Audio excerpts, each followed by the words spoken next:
Hi, I'm Wallace and welcome back to my booktube channel. Today I'm going to be talking about The Virgin Suicides by Jeffrey Eugenides.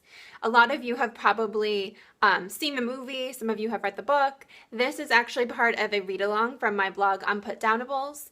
I have been doing that for a few years now. These read-alongs usually get broken down into weekly check-ins, and I probably stopped doing that around February of this year. I know a lot of you miss it, and I'm so sorry. I need to find a way to do it where it doesn't feel like so much work to me, because I'm having to be ahead of you guys with the reading and then putting something meaningful up to start the discussion every week. So a lot of times it ends up feeling like just a lot of work and I don't get a chance to enjoy the book. So I'm trying to figure out a way to be able to enjoy the book and engage you guys and break it down in a way that I know that you guys love so much, because I do understand that that's very helpful to have a weekly check-in. So I just need to kind of figure out how to do that best. And if you guys have ideas about the way that you would like it to be done, other than me putting up a discussion post every single week and being ahead of the game, then put them down below in the comments if you're on the Unputdownables blog page, or I guess even if you're on the YouTube page, you can do that too. Those of you who have participated in a lot of my read-alongs over the past few years, I would particularly love to hear from you, because I know that you miss it and I know that it's important to you, and it's important to me too, and I miss you guys, and I really want to be able to discuss books with you. So go ahead and give me your ideas below. I promise to take them into account so that we can figure something out. I do have a little bit of a schedule coming up for read-alongs, and it's going to be about a book a month, kind of like this one was. We took the month of July to read The Virgin Suicides. So I was thinking that maybe at least doing the video for the starting post and the ending post would be useful. And then I don't know what to do with the 2 weeks in between. So give me some feedback, guys. Okay, on to the book. The Virgin Suicides by Jeffrey Eugenides. Usually in the comment section, I'm fine with spoilers up until the point that we've read. So this being the final discussion about the book, spoilers are okay in the comments. So if you have not read The Virgin Suicides, just please keep that in mind, that from now on this video and probably in the comments, there will be spoilers. However, do note that it's not a very big surprise what happens in this book. The title gives it away. And many of you have probably seen the movie by Sofia Coppola that stars Kirsten Dunst as Lux. And I think it's Lux Lisbon. Is that how you say their last name? Lisbon. So anyway, a lot of you probably know what happens anyway. However, one really, really crucial point was different in the book than the movie. And I know that this happens often, so I'm not like being completely naive, but it's one of the points that I thought was the most profound and touching. And that is that, and okay, spoilers are starting now. Hello. Okay, don't get mad at me. Mary doesn't die when the girls do their final suicide act. Am I forgetting the movie? I'm going to have to watch it again either today or sometime this week, because I'm not remembering that. In the movie, I thought they all died at the same time. And this was my first time reading the book. I mean, the last, 20 pages or so of this book, I was dumbfounded. Cecilia is sad, and the girls dying was profound. And it was definitely something that you're reading being like, oh my gosh, I knew this was coming, but I'm still having all these feelings about it. However, I knew about that already, and having watched the movie and even just heard people talk about the book so much, I knew how they killed themselves. Like, that wasn't even a big surprise. However, the fact that Mary didn't die really got me, because that is where I started taking this book and thinking about it more in the fact of what would that be like to have all of your sisters go already and be stuck in this empty house with your parents who are just like shells of people and have gotten to the point where I don't even know, did they care about her anymore? She was sleeping in a sleeping bag in another room and nobody was watching over her. Nobody brought her back home into a comfortable, loving environment. And not that they probably could have. It was a really interesting study of just what happened to the parents, like emotionally and mentally, and their physical ability to keep up everyday necessities. Obviously failed because they had been through so much heartbreak and tragedy. But it was just, that part was probably the most heartbreaking to me, was getting slapped in the face with the idea that one of them didn't go with the others. Like, her plan did not succeed and she had to come back to this incredibly lonely, empty house full of these memories and these terrible memories, and knowing she was the only one left behind. It was just heartbreaking.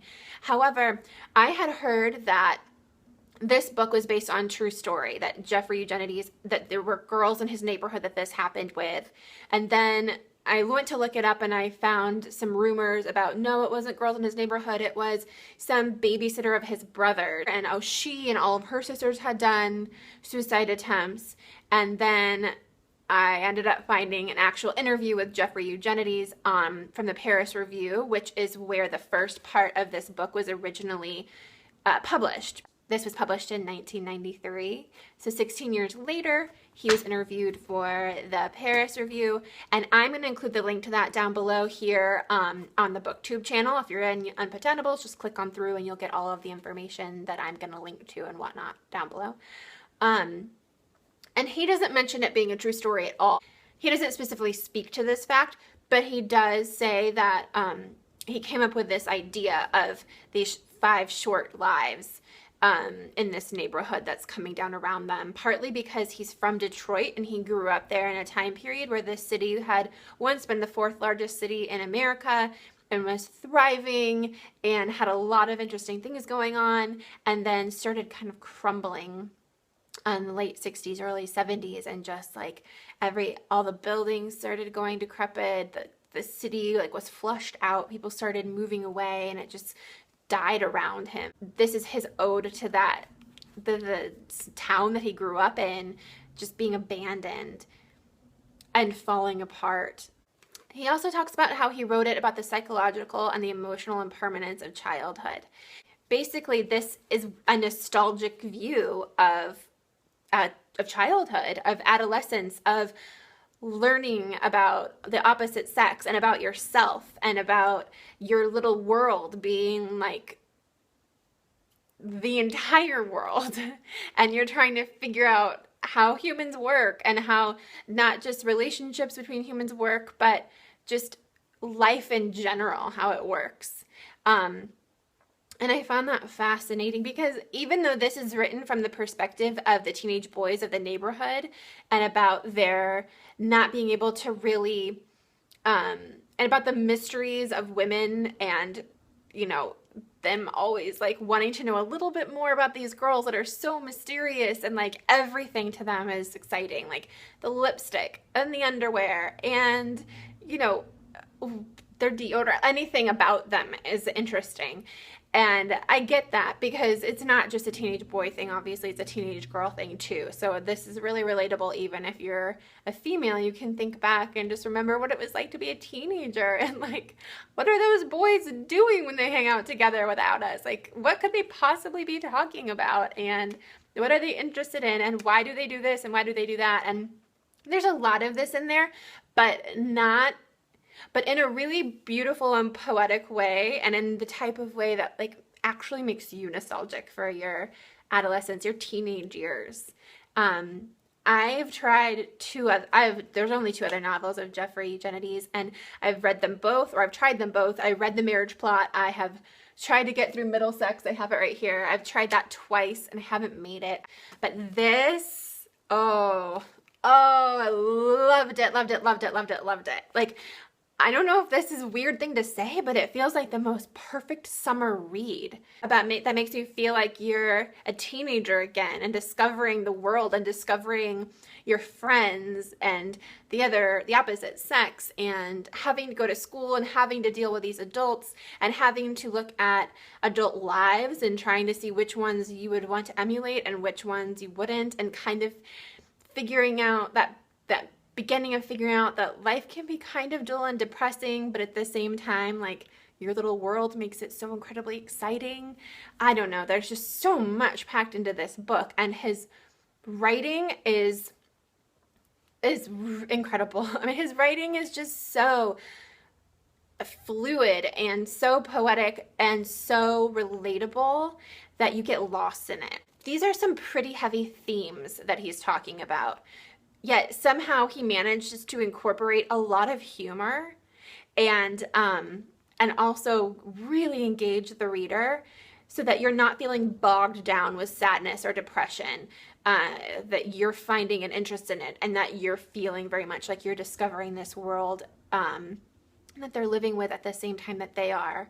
And I don't know how he does it, but it's fascinating and I loved it, and I think you should read it if you haven't. And if you have, I really, really, really want to hear what you thought about it. Tell me below in the comments on the blog or in the comments here on the YouTube channel, but I want to talk about it. So tell me what you think. I'm sure I'll have a million more thoughts. I have a lot of quotes and passages that I loved. I'm not going to just sit here and read from the book to you, but I will maybe put some below, some of my favorites on the blog. So if you're on the BookTube channel, I'll also include the link to my blog so that you can, it's actually always there in the bottom section, so that you can go over and join that discussion too. But oh, read it, read it, read it, read it, read it. I loved it. It's so good. I'm kind of in love with this book right now. And it sounds so weird to say because it's like, it's about these, it's not actually, it's about their suicides. It is. And so it's weird for me to say that I'm in love with this book and it's a perfect summer read and how fantastic it was, and that was even funny. But if you read it, I think that maybe you'll think the same, and maybe it'll make a little bit more sense, because it's not just about these girls and their suicide. Obviously that is the central theme, and that is the plot point that this whole thing goes around, but it's about so much more than that. So read it, read it, read it. I'm including the link to the interview below. That's also very interesting. It's about all of his work in general, but he does talk about the virgin suicides, and then that part's really interesting if you've read this. And if you've read his other books, then you'll think the rest of it's interesting too.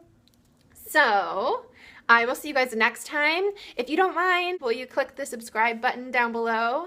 That would be awesome. Thanks so much. I'll see you guys next time. Bye.